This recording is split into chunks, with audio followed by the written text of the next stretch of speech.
What is up? What is up? What is up, everyone? Thank you so much for tuning into another episode of the Samuel Cooksey Project. I could not do this without your help and your guys' appreciation for the show. So keep telling your friends or family that this is a great show, or just keep telling anyone that you want. Thank you to all my Russian fans that are keep sharing it because our numbers keep going up there. Now, this episode is a great episode. I don't know why I blanked. It's a great episode. I interview a guy named Brian Pribyl. He's from Rogue Spirits. He helps us try Dead Guy Whiskey. Great freaking whiskey. You can get it at BevMo or Total Wine. So I would highly suggest picking it up. Great interview with him. He does break down how they make Dead Guy Whiskey, and it is amazing.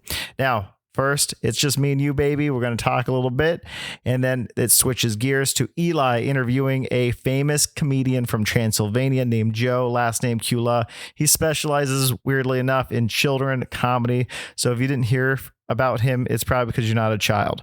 So that is a great interview. Remember, our intros change week to week. So if you have an intro that you'd like us to do, send it and we'll play it. Send it to me at Samuel P. Cooksey on Instagram, or you can do it on Facebook, or you can even go to the Facebook and Instagram of the Samuel Cooksey Project and send it there. Just any way you want. Now, without further ado, let's start the show.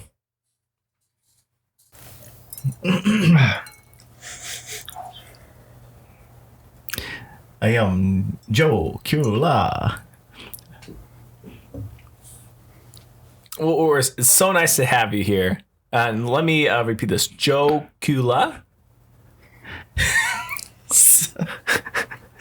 You have to introduce me. Hold on. You are ready? I thought maybe you're going to cut this weird in, and you threw me on the spot here. Okay. I thought, that's how you're going to cut it in. So you are the interviewer. Yeah. So introduce me and down then I'll start. And you went, I'm Joe Cula.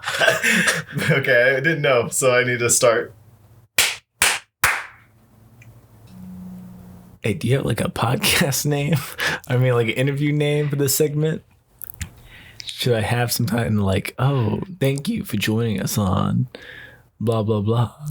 Here sitting beside us is blah, blah, blah. Yeah, you can say whatever you want. The way I have already recorded it is Eli's going to do a interview with a famous... Oh, so this is my segment now, huh? Yeah. Okay. I'm ready. Basically, every once in a while, I'll have you interview people that are my characters. Because you get to say it was going to be more structured. So yeah. I didn't know. Every time there's a transition, there's me cutting is just me saying gotcha. the transition or what's coming up next. All right. I'm ready.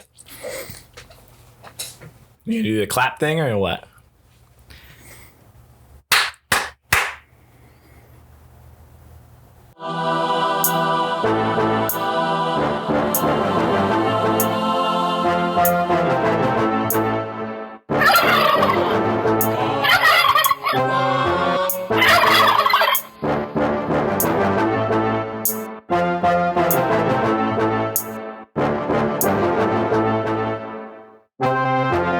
Have you ever been with a group of friends that just been on the opposite wavelength of all of them? I was sitting there the other day having dinner, and all of them couldn't stop talking about how they wished they were little again. They wished that they were at home, still being taken care of by their parents, so they didn't have to adult anymore. They didn't want to have to pay for rent because, it was the first of the month. They didn't want to pay for rent. They didn't want to pay for their food. They didn't want to pay for their car and their car insurance and all this stuff that, they didn't want to go to work. And all I could think about was, I am so glad I'm an adult. And I told him the reason why I'm super glad I'm an adult is because I can eat what I want to eat and when I eat. Because when I became an adult and I could afford my own food, I ate ice cream. I had tacos. I have tacos so much that I eat like a Mexican king. I eat like royalty. There's no way I would pass up eating like a little Mexican king than being a child again. I choose royalty every day, baby. and they couldn't understand where I was coming from. And it makes sense. It sounded like their parents cooked them whatever they wanted. Like if they came home, they're like, Mom, I'm hungry. Their mom would just cook them anything. But I grew up very different from a lot of people. I grew up as a very spoiled middle-class child that had a nanny that would cook dinner. And his nanny never cooked Mexican food. Even though she was Mexican, she never cooked Mexican food. I think she just thought we didn't know what we were talking about when we were like, oh, I'd like an enchilada. No. So she only cooked what, she thought white people ate, which was very rock hard pork chops or, macaroni and cheese with hot dogs cut up in it, and her hair. So it was all, stuff like that. So I can see where maybe they want to be little again and have someone else cook for them. But there's no way I'd ever change that. Then we got on the subject of going to the gym.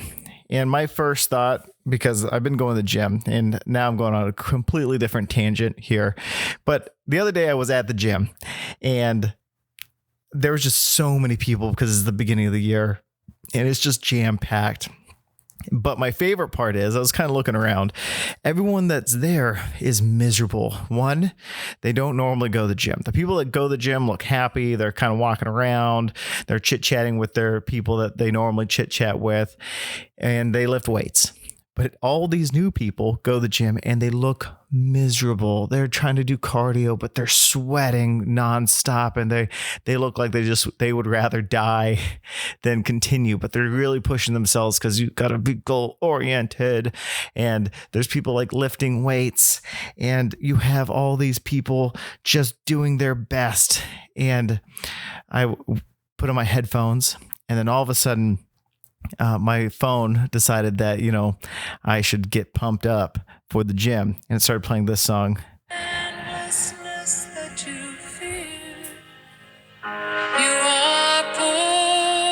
From the wreckage, you feel silent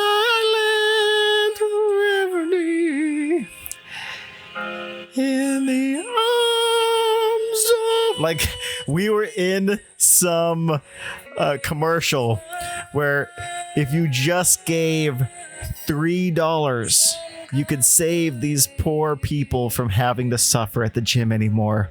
And I couldn't stop laughing because this song just started playing. I don't know why Apple Music decides I should be really depressed when I'm at the gym. But this is the song that almost always plays when I just press play for Apple Music. I don't listen to this song ever. But, technology is weird. Maybe it's trying to tell me something. But, I want to talk to you guys about something really important. I'm starting a charity. It's called You Don't Need to Go to the Gym. You can eat those tacos.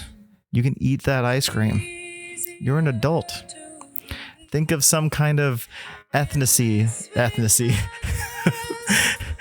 Think of some kind of ethnic group that you'd like to be. And then think of how that royalty would eat.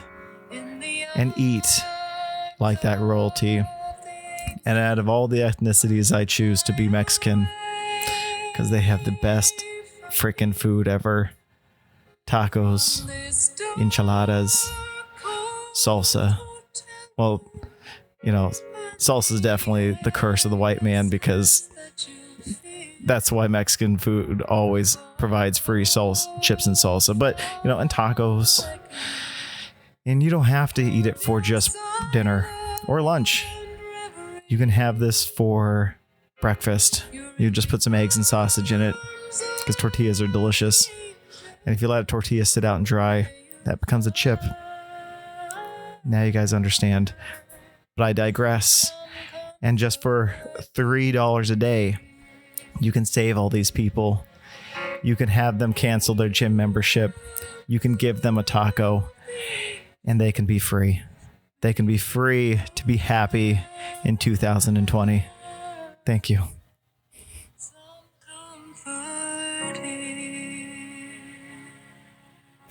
This is 15 with You Don't Know Who. I'm Elijah Cooksey, your host, and today we have a very exciting guest, one who you may say is the most ambitious person in the world, Joe Cula.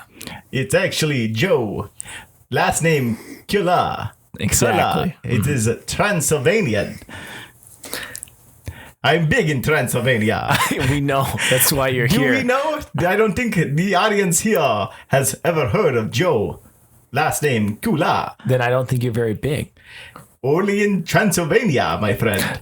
So, But thank you so much for inviting me into your home. I am very particular with being entered into people's homes. well, you're always welcome in my house, and you can always come over. And Thank you for the very ambitious welcome. well, Joe Cula. Yes, Is you it can- Joseph? No, it's just first name Joe. I went very American That when I brings me- came over here. What language do you speak in Transylvania? We speak English. You do. Yes, with an accent. Well, is that by nation choice, or why is the accent there? If you speak English, there had to be some other language, right? That you moved on from. It is a very small country named Transylvania, and we are rich with history.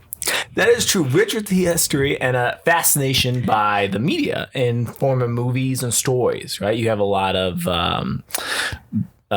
what is it?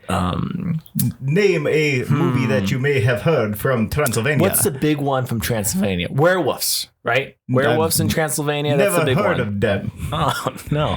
Okay. We only tell jokes there. It just must be the American. But yes, you're here to tell your jokes, right? And your Yes. jokes are targeted towards an odd choice here, one might understand, is children. Is that correct? Correct. I'm a comedian for children. Specifically at children's hospitals. Oh, so you go to children's hospitals and you Correct. is it the dying kids, the ones who are finished with their life in about 10 minutes? You do a 5-minute joke. They or- definitely appreciate my jokes the most. So when you're doing comedy, did you start off with only kids, or would you start off with adults and found a niche doing kids comedy? I started off with adults, but they seem to hate my comedy. So I went with children. They seem to be more welcoming. Well, you got to find where you belong, right? I do belong with the children. So is there an age group that you target? Or is it just any kid, all kids? Anyone that would let me into their homes. But they're in a hospital bed, right? This is the people you target. That is correct. I misspoke, but if the children at the hospital invite me into their homes, then I can go into their homes later on, even if the child has ceased to live. I'm a little thrown back. Why would you need to go into the child's home after the comedy act? Just to make sure that everything is okay with the family. Oh, like no abuse? Is that what you're saying? Yes, I go in and make sure there's no abuse in the home, and if there is, I bring my bats. I bring my bat. Your bats. Your My- American baseball bats. My American baseball bat. My favorite sport in America, I know you didn't ask, but I'm going to tell you, Okay. is baseball for the bats. I enjoy the sport a lot. That's good. I don't know why adults don't find your comedy funny, because I'm, can barely keep it together here interviewing you. Thank you so very much. So, okay, you go to a children's hospital. Somehow the general manager of the hospital lets you in, and you Yes. do a little performance for the kids, right? And then Correct. you get individual permission from each one to enter their homes, which is, I guess this is somehow Well- legally holding up that you enter the adult's house, because the kid doesn't own the house, right? I only need permission from one person. It's a very Transylvanian law. Why would a Transylvanian law follow you to the Americas? I find it does. It allows me into places. Have you ever had legal trouble? Now that you mention it, yes. Every time I sneak into someone's house, I mean, I was welcome. I was definitely welcome. Wait, are you sneaking into these people's houses? Well, the adults do not know I am there because I'm there for some particular reason. You know, the abuse to make sure that's not happening. That's why you got your bat. That's why I have my bats. So has there ever been a time where you had to use your bat? Oh, every time I sneak in, I find some kind of abuse and I need to take a blood sample. Not weird. With a bat. You're going to take a blood sample with a bat. Correct. So what part of that is comedy? We glanced over the comedy bot. I can tell you a joke if you like. Knock, knock. Who's there? Not Dracula. Oh, yeah. No, I see it. It's good. Very humorous. Well, we didn't even finish it. Yeah. You seem to... This is why my comedy does not work with the adults. It takes a child's wonder and curiosity, I'm guessing. Dracula, not Dracula who? It's Joe Cula. That's good. That's good. It's just as funny as the first part of the joke. Now, do you have a middle name, Joe? Yes, it is. What are you doing with your eyebrows? That is the name.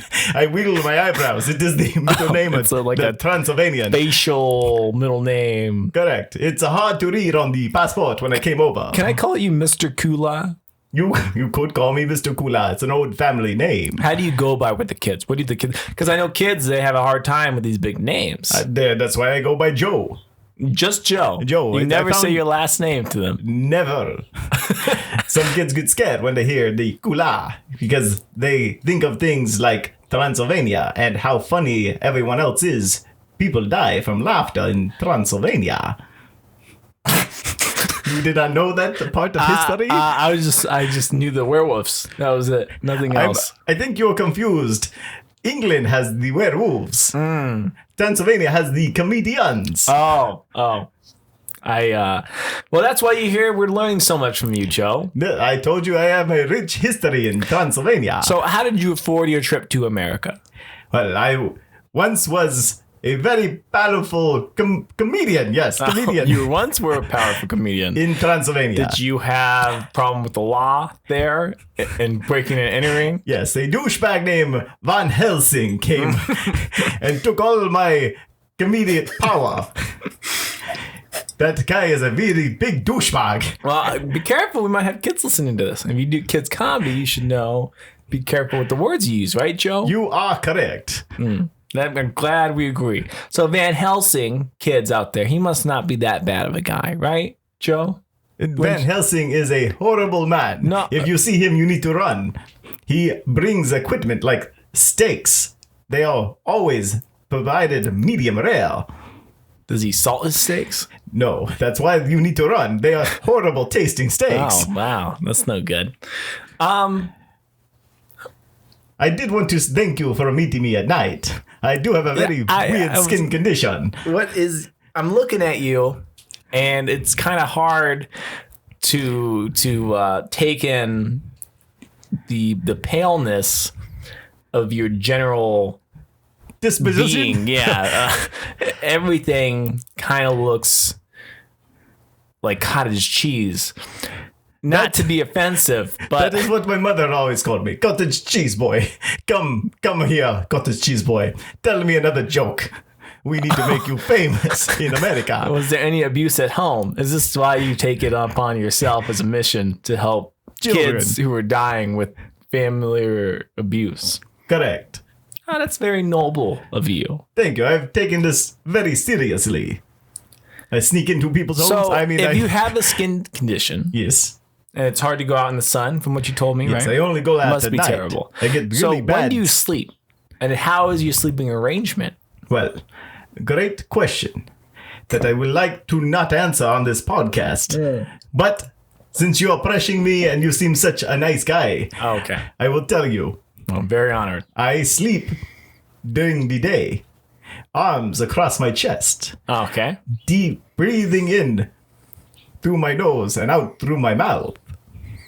And I snore sometimes. You snore? I snore. It's my accent. You snore. I use those nasal breath strips so my partner and I can sleep. Oh, you're married. Or you have somebody. I do. Home. I have many somebodies. Many of them. Many of them. Is that common in Transylvania? Very common in Transylvania. So you have one mom abusing you for jokes or a couple? I had several mothers abusing me for jokes.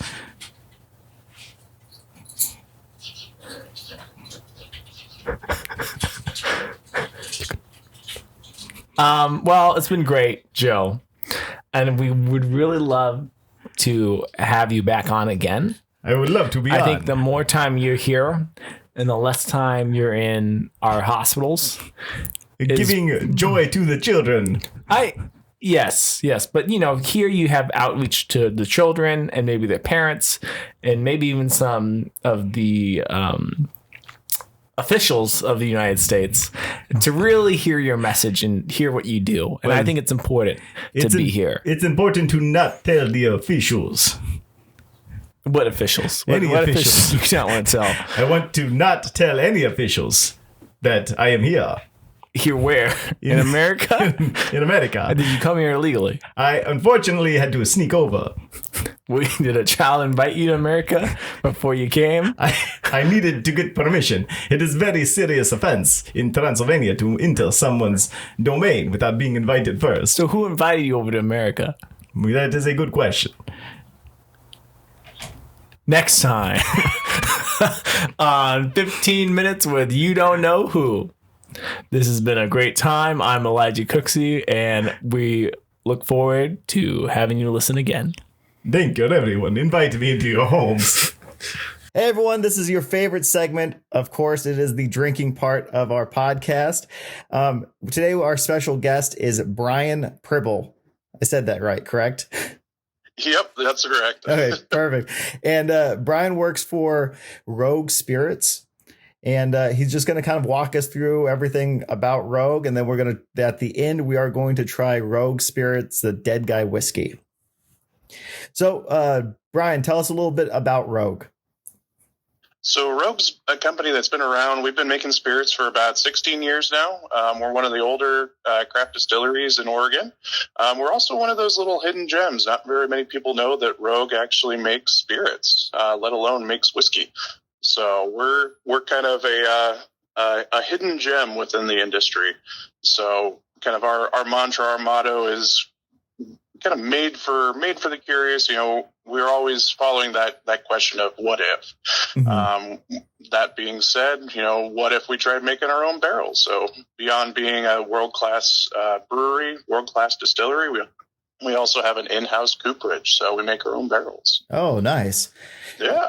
That little known fact. Yeah, because there's a bunch of most whiskeys that we've talked to, they get barrels from other places. And a lot of them get it from like wineries that are no longer using their barrels. So that's amazing that you guys do it yourself. So then how did Rogue get started?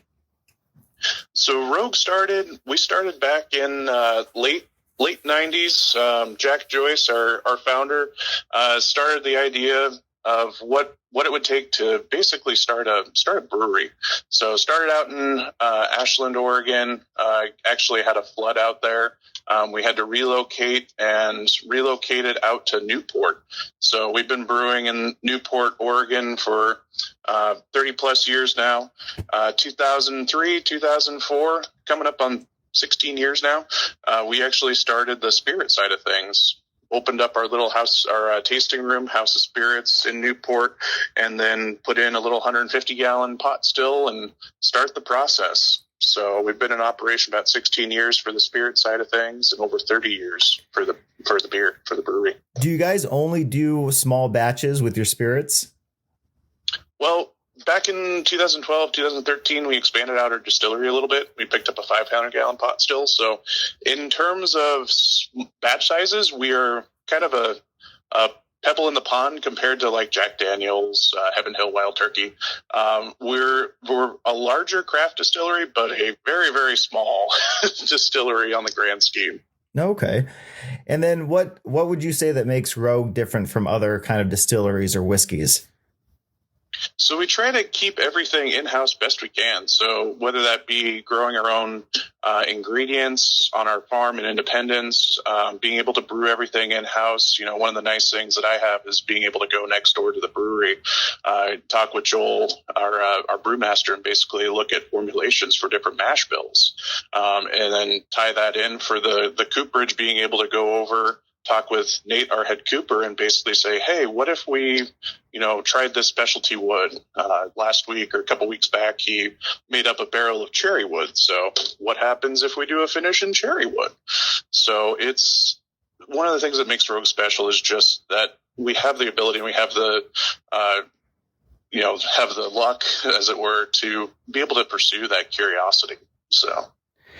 I don't know if you have any information on this, but would it be easier to start a distillery out in Oregon or in California, or doesn't matter? There's so many laws behind depending on where you're going to start it. If you were to start a distillery, first thing, get to the mindset that you're going to be wearing multiple hats. So you're going to be your own in-house logistics manager. You're going to be your own in-house legal advisor, trying to navigate both the licensing, working with both city, state, and local, municipal for code work. It's a challenge starting your own distillery, but at the same token, the rewards are worth it, in my opinion. There again, I'm kind of a warped opinion for it. If because this is one of the questions I got last night randomly, and I didn't email it to you beforehand, but if they want to know how much it might cost to open up a distiller and do it legally and not do it in like your backyard and sell it to your friends, but one of the questions was that a rough sum about how much money it would cost to kind of open up a distillery and then have it be legal. It would kind of depend on the business model. So there again, that other multiple hat idea. Mm-hmm. Depending on the area, depending on what you're trying to do. I mean, if you're looking to start up a little pub distillery where you can have the cocktails that you made in-house from the spirits you made in-house, and being able to put that onto the shelf or put that onto the bar, it really depends on what your focus is for the business plan. Mm-hmm. Monetary wise, like how much it's going to cost. Like if I wanted to open up a distillery, or if we're going to open up a distillery in Idaho, or California, or, anywhere, the region and the state is going to have different price tags to kind of get product out on the shelf. So, generalized, I mean, anywhere from 200 to 500,000 probably, just to get product onto shelf or product behind the bar. So okay. It just depends. And it depends on how you're producing the product also. One of the things within the industry as a whole, and one of the things that's kind of propelling for consumer education, is figuring out where product is being produced and where it's being packaged from. So, one of the little dirty secrets within the industry is that, as a distiller, we can basically buy bulk spirits, aged spirits from another outfit, bring it over to our outfit, bottle it, repackage it, call it our own. The consumer, and especially the industry as a whole, we're starting to call that out as a whole. I mean, if we had if there was a whiskey out on the market that says, produced and bottled by, but doesn't say distilled by or distilled at this location, then you have to really start looking at the bottle on where it's being produced. So, okay, is that kind of like Kirkland brands, how they kind of distill it at a big location and they kind of get the distillery from there? Kirkland, I don't know. I actually haven't tried any of their spirits yet. Okay. Yeah, it made me think of that because we had Kirkland on a little while ago, and they basically, how they do it is they have a separate company that makes their own, and then that company makes Kirkland. So like whatever's kind of left over is like the Kirkland spirit brand, and that's why you can get it get so much for so cheap or cheaper on that side, because it's the Costco brand is basically what Kirkland is. Gotcha. I mean, if it's one of those that they're partnering with a company, that makes sense. Mm-hmm. So, how is this particular, since we're trying Dead Guy whiskey, how is the Dead Guy whiskey made? So Dead Guy whiskey kind of starts off the same process as our Dead Guy ale. So Dead Guy is one of our biggest sellers. It's also one of our most acclaimed beers that we produce in house. One of the things that we started playing around with was, what if we take Dead Guy and distill it and make a whiskey out of it? So the process that we do, we basically use the same mash bill, same brew, same fermenting regime, everything. The only thing we don't do is we don't add the hops to it. So, putting back on that legal hat, if you add hops into the fermenter, so if you make a beer mash and then add the hops in it as you normally do for a beer, if you distill that beer with the hops in it, it's technically not a whiskey. So for us, we wanted to produce both a malt whiskey that was flavorful, but one that would also be the most representative of the beer itself and of the whiskey itself. So it starts off same process for the beer minus the hops. We'll ferment it over the brewery. We'll bring it over to the distillery. We have two 6,200 gallon converted milk tankers. We'll go ahead, distill off about 10 batches of that. So it's going to be 11, give or take. Distill off about 6,000 gallons of the beer. Out of 6,000 gallons, we'll get about 3 to 5 whiskey barrels full of what we call Dead Guy whiskey. It's a malt whiskey, 100% malt whiskey that's aged for at least 2 years. Right now, it's anywhere from 2 to 5 years, depending on the blend. And then let it go. We'll go ahead and after 2 to 5 years, blend up the whiskey, proof it down with deionized or RO water, so just ultra purified water. Every distillery does the same thing. You're taking a higher proof spirit and diluting that down over time with water down to your bottle strength. So, and then that's the final product. That hopefully doesn't suck. So if you did add hops, what does that technically become? Does it have a word with it or no? So it depends on where you're adding it in the process. So if you're making a hop flavored whiskey, so you're adding hops, so you're doing your ferment the same as we're doing our malt mash bill. So you're fermenting the mash, no hops added, and then you're taking that whiskey, you're distilling that whiskey, and then you're taking that first pass whiskey, so the stuff that was just distilled, and then you're redistilling it with the hops in it. So at that point, you're adding the hops to the distillate, not to the fermenter. At that point, it would be a whiskey distilled with hops, or a flavored whiskey, potentially how you package it. Okay. For some reason, it all boils down to the class and type. So putting the legal hat back on, it all depends on how you want to market the product and how you want to approach it for the consumer. If you add hops into the fermenter and then ferment the mash with the hops, then it's no longer a whiskey mash. It would be something else. So you'd have to call it a hop spirit or something of that nature. Okay. And then how did you get started with Rogue Whiskey? So I actually kind of fell into the industry. I started off, I was going through school at Oregon State and graduated with a food and fermentation science degree, and started off in the beer industry, kind of worked a couple of internships throughout the Northwest, and then fell into the wine industry. So I started getting an idea of different kind of seasonal harvest related projects. So worked in Oregon for 2 years with the wine side. Actually worked down in California for one of the wine harvests, worked 6 months down there. And then I actually when I first came in, I interviewed for a brewing position with Rogue. This was, back in 2010. And at the time, we basically were walking around. I was talking with the production manager at the time, and he asked if I would want to talk with our master distiller at the time and see if I would be interested in potentially, either becoming a distiller or, start working over there for a little bit. So I talked with our master distiller. We basically carried on a conversation of what was the weirdest brews we've ever brewed before. And at the time, made up a maple bacon stout, which was, this was before all of the Voodoo Donut beers came out. But we kind of hit it off, and about a week later gave me a call and said, "Hey, do you want to come work for Rogue for the distillery?" And I was like, "Sure."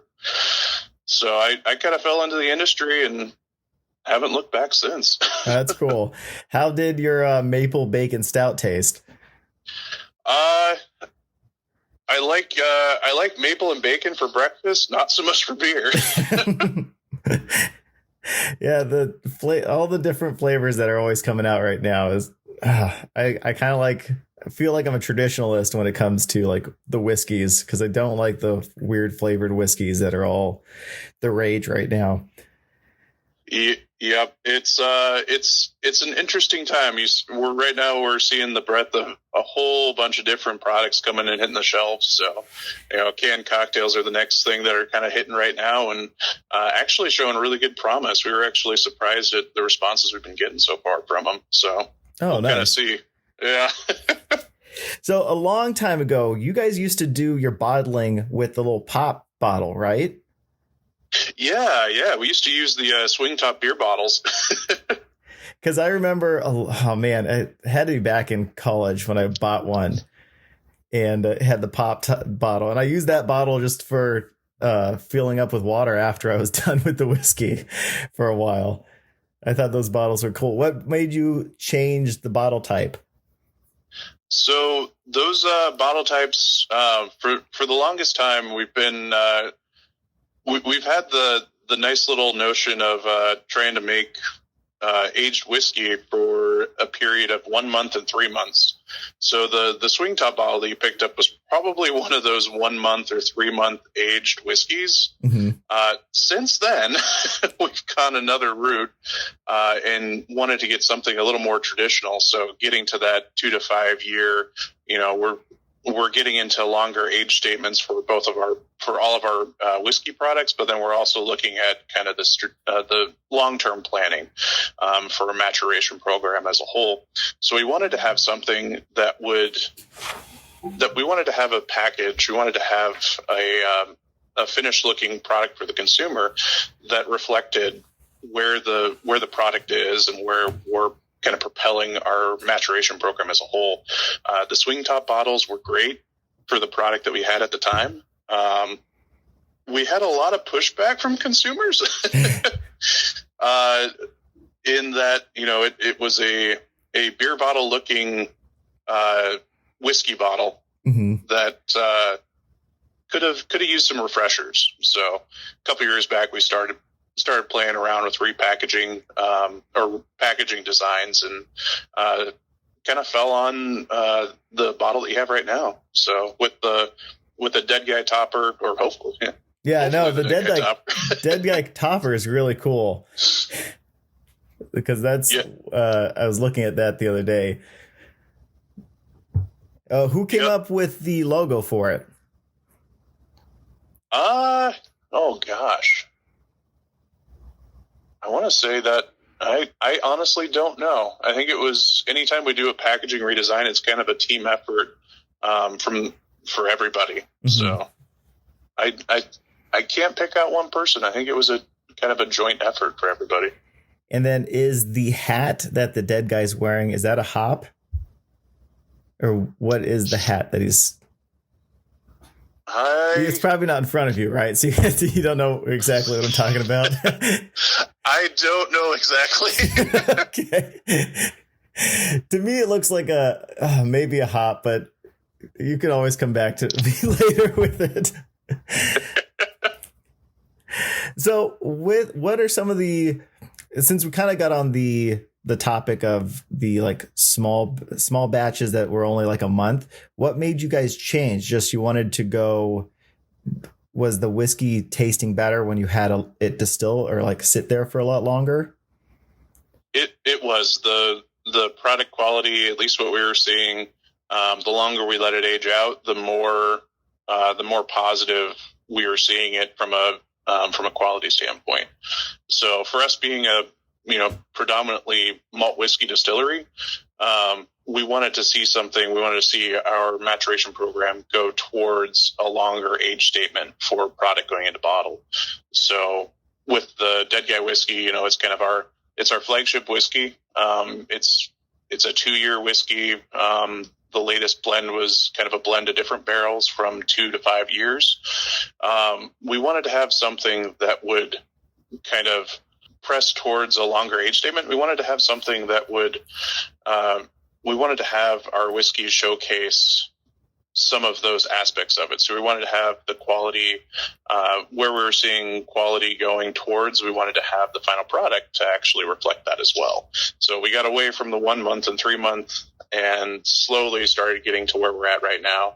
Like we went from 1 month to 3 months to 6 months to 1 year to 2 years. And now we're looking at, 3 to 5 years for a rye, and then single malt is 5 years. So nice. And then are you specifically only for whiskeys? Because I know you guys do gins as well, correct? We do, yeah. We have our spruce gin, Pinot Spruce gin, and then we also just launched our Bayfront vodka. It's kind of our in-house. We sell it in the state of Oregon right now, but it's kind of our in-house tool for all of our pubs. So we're trying to create spirits that, one, play well for cocktails, but also that we can utilize for pubs for different cocktails, as well as stuff to eventually get out to consumer as well. So right now we're just in the state of Oregon for the vodka, our gin, our spruce gin and Pinot Spruce gin. Those are also out for consumers as well. Nice. Okay, so we're trying the Dead Guy whiskey. How are we tasting it today? Are we doing it neat? Or are we doing it on the rocks? How would you like me to pour myself one? I would do it neat. Yeah, perfect. So Dead Guy is kind of our starter whiskey. So it's our flagship whiskey. You're going to have, what I'd recommend is pour a little dram for it.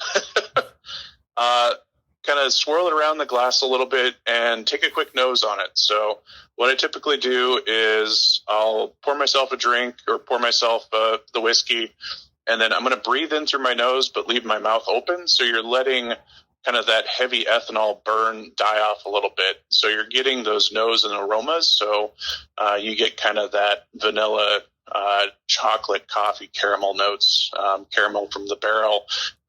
And then you're kind of letting that sit for a minute, do another secondary look, and then go ahead and try it.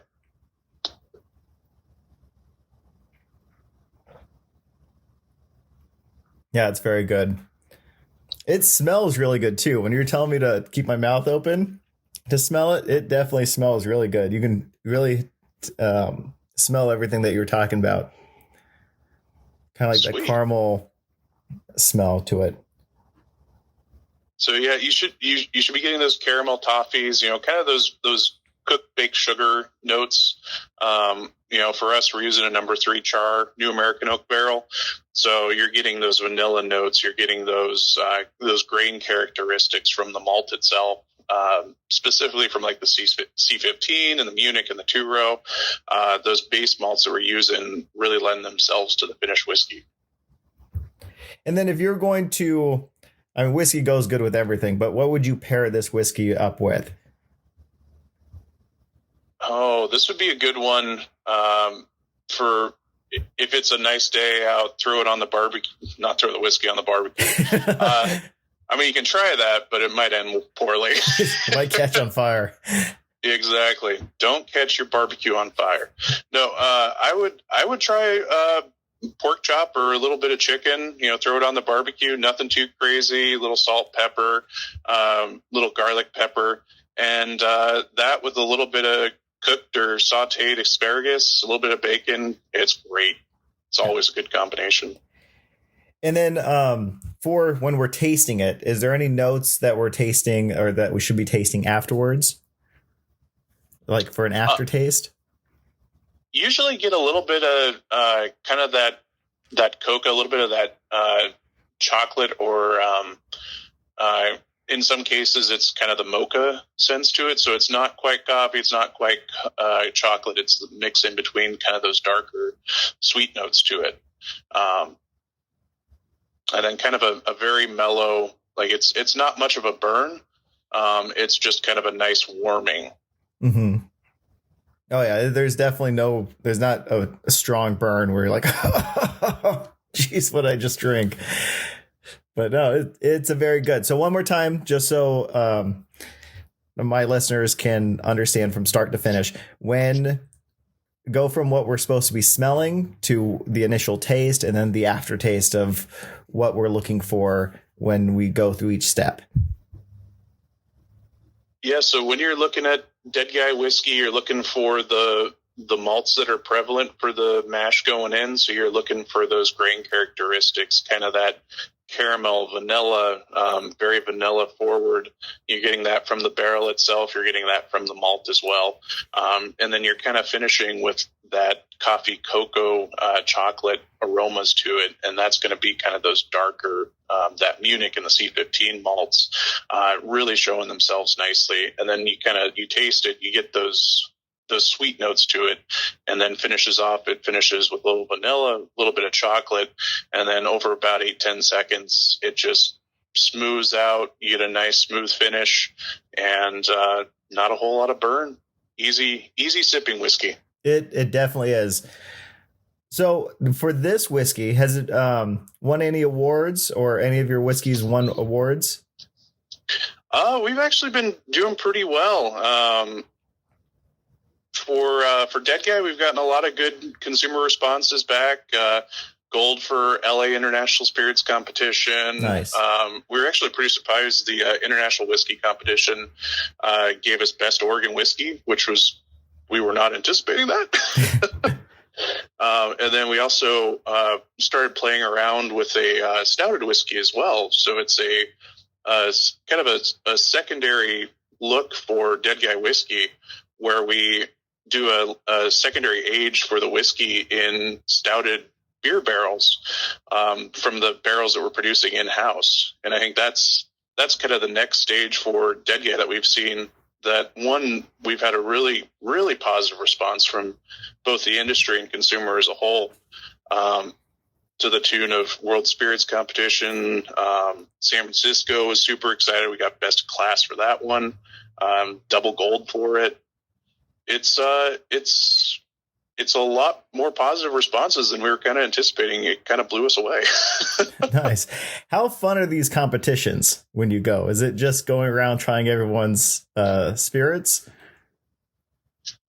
It's more of a camaraderie than anything else. So it's the chance to kind of meet everybody within the industry and, see old familiar faces and see, kind of interact with the consumer and then also the industry leaders as a whole. So whether it be the American Distilling Institute, American Craft Spirits Association, those are the two main industry associations that we work with. And then all of the spirits competitions, being able to go and see the responses, see what, from their tasting notes, what they're thinking of for spirits as a whole, and just kind of seeing different responses. So it's one of those. It's fun to see. It's fun to interact with everybody. And at the end of the day, we're all kind of a small little community as a whole. So it sounds fun. It's just kind of being able to go into a field where everyone's doing this exact same thing and has the same kind of passion for it. Just sounds like a really good time. It does not suck. I gotta admit, I gotta go into work every day and, see what we're producing on a daily basis. Right now we're playing around with different product formulations for new up and coming products. And then also at the end of the day, being able to go and work in our maturation program, developing different whiskeys for a product that's been aging anywhere from, 2 years up to 15. It really is. I count my stars every time. Yeah, that's very cool. So do you have any crazy stories that deal with like brewing or distilling with Rogue or anything that maybe you've heard passed down? Because this is one of my listeners' always favorite question is the crazier the story, the more they love it. So I got one for myself and then one for our friend. I'm not going to name his name. So when I started up back in 2010 with Rogue, we were moving our mashes around after they're fermented in 270-gallon totes, so little plastic poly totes. You pick one up with a forklift, drive it over across the parking lot to our distillery. So where we're at, we're kind of our own little island away and separate from the brewery. So the process then was you take a tote, take it over to the distillery, and then take the empty one back to the brewery. It's all said and good. It's great during the summer days. But I don't know how often you've been up to the Oregon coast in January and February. It's not quite perfect weather. We tend to get gale force winds of anywhere from 80 to 120 to 130 mile an hour gusts going. Oh, geez. And I tell you what, once you get 80 and 90 mile an hour sustained winds going, those polytotes turn into nice little sails. But that's one of my stories. And then we have another one. He's been around for the company for, probably, since the inception, almost. Mm-hmm. He's worked on all the different fields, kind of working on everything. And one of the instances he was working, actually, let's hold off on that. Okay. I don't know if I want to tell that story. Okay. Well, thanks for leaving us on a cliffhanger. Everyone's going to be like, what happened? It just means when we get the rest of the spirits, when we can come back, we can try the stouted whiskey, and we can show you kind of where we're progressing towards for the industry, for the spirits. So. Yeah, I can't wait. This was a very good whiskey. I would highly suggest my listeners go out and buy it, because you're not going to be disappointed at all. It's a very, very good whiskey from start to finish. How do people find Rogue or this particular whiskey? Do you know? So for the state, what we can do is either talk to your local liquor store. If they don't carry our product, just tell them, hey, we're interested. We want to, if you guys carry it, we would be more than happy to pick it up from you. And what they'll do is they'll contact our sales rep in California or sales rep in the area, and they'll let us know. Right now, we're pretty much word of mouth. We try to keep everything kind of low key as much as possible for the spirit side of things. So it's very much kind of a grassroots. If you like it, if you tried it, talk to your local liquor store. We'll get you product sent down. Yeah, and I guarantee if you try it, you're gonna love it. I found this at BevMo. I also found the exact same one at Total Wine if you're in the LA area. So they're around. You can definitely find, especially the Dead Guy whiskey. Go pick it up from either of those two places. If you haven't tried it, you should. And then where can we follow you guys on social media? So social media, Rogue Ales and Spirits is going to be our main avenue. If you go to rogue.com, check out our spirit side of things. We've got a full website for all spirits, all beer related stuff.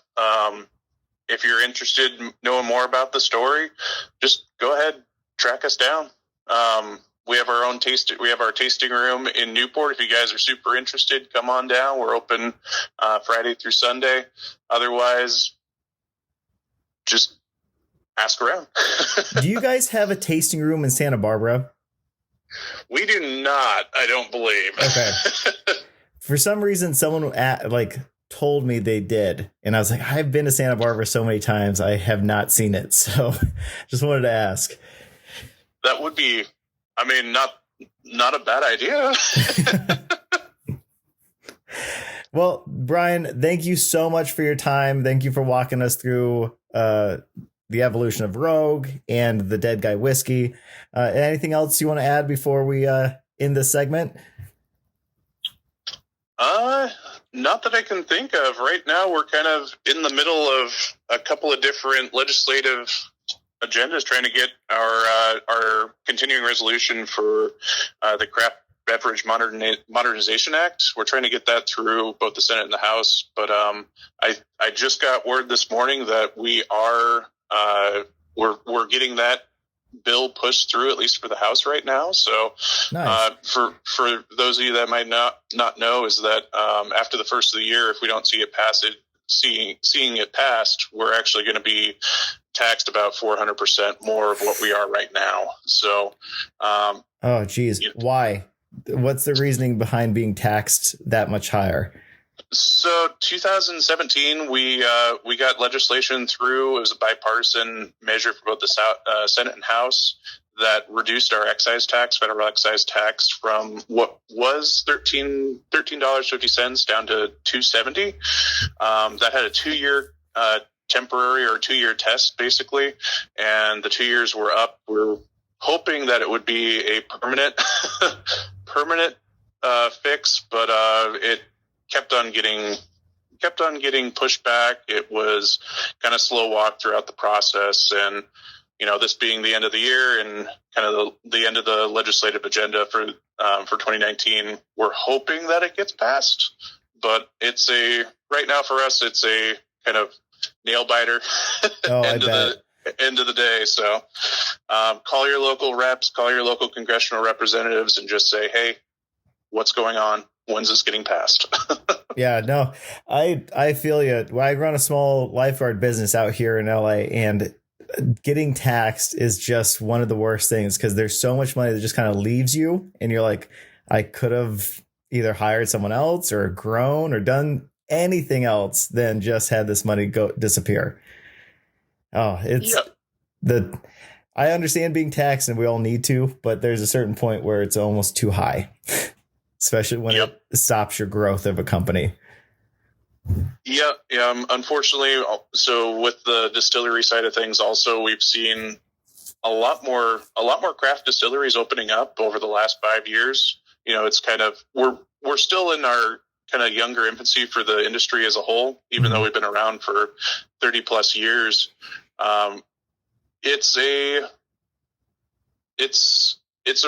It could be a real negative effect. I mean, we've had businesses that have opened up over the last 2 years that have never had the excise tax that we're seeing beforehand. So, it's a possibility. You can see job losses, equipment reductions. You got to buy your mashes or buy your grain ingredients somewhere. So you'll see a loss of agricultural goods being produced or being purchased. So it's not just, the industry as a whole. It's kind of all the different avenues for suppliers. So I'm really hoping that it passes through and everything gets done, but it's a real thing. Yeah. And of course, like if it doesn't get passed, then you'll see a big jump in the sale of or the price of whiskeys. So the whiskey that you could afford before is now going to be a lot more expensive. It's a distinct possibility. Yeah. Yeah. So. Well, I definitely hope it does get passed, and you guys can keep producing your great whiskey. That, as long as people keep on drinking it, keep on enjoying it, we'll keep on making it. Well, thanks again, Brian, and we'll definitely have you on again soon when we have the other sets of whiskey. I can't wait to try them. Perfect. Thank you so much. Looking forward to it. Thanks, Brian. Here's a quick recap of the news that's happening this week. Things are crazy right now in the Philippines. In the city of Taal, a volcano has erupted and is blowing ash 62 miles north to the country's capital. Today, that same volcano is erupting lava and 10,000 people have already been evacuated. No one knows if there's any deaths. Michelle Carter was denied an early release from the Massachusetts parole board. She is currently serving a 15-month sentence for involuntary manslaughter for convincing her boyfriend to kill himself.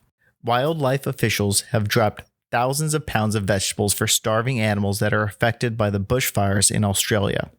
Joker is currently leading the Oscar nominations with 11 categories. Yusaku Maezawa, a Japanese billionaire, is making headlines again. Last week, he promised to give $9 million to his Twitter followers to see if money makes people happy. He was also one of SpaceX's first paying customers and bought 2 tickets. This week, he's looking for a young woman to take with him. Applicants must be a single woman, the age of 20 or over, with a bright personality who is always positive and has an interest in going to space. The last characteristic is that she must be wishing for world peace in order to make a suitable match. The deadline for this application is January 17th, and he's going to make his decision by the end of March. So ladies, jump on that. You are not going to believe how many times I have been doing this closing. So sorry, my nose is a little stuffy, so you're going to hear me breathe pretty hard for this last little bit. Been out in the sun all day saving a robot from drowning. No joke. I'll tell you more about it in the next podcast, but hopefully you enjoyed this. This is how it's going to start being. Hopefully we can work out some of the kinks, but this is the Samuel Cooksey Project. Thank you so much for listening. Please do not hesitate to tell me what you liked and what you didn't like about it. Be sure to check out Rogue Spirits Dead Guy Whiskey. Again, I can't tell you how good this one is. I normally don't go on and on about how good certain whiskeys are, but this one was really good. And making all my friends try it. So be sure to check that out. And of course, if you do live in LA and you're doing you need a bartender, a mixologist, or a waiter, be sure to check out laeventbartenders.com, laeventbartenders.com. And again, if you want to advertise on this show, just hit me up. You know where to find me. This again is Samuel Cooksey, your host. And peace out, Girl Scout.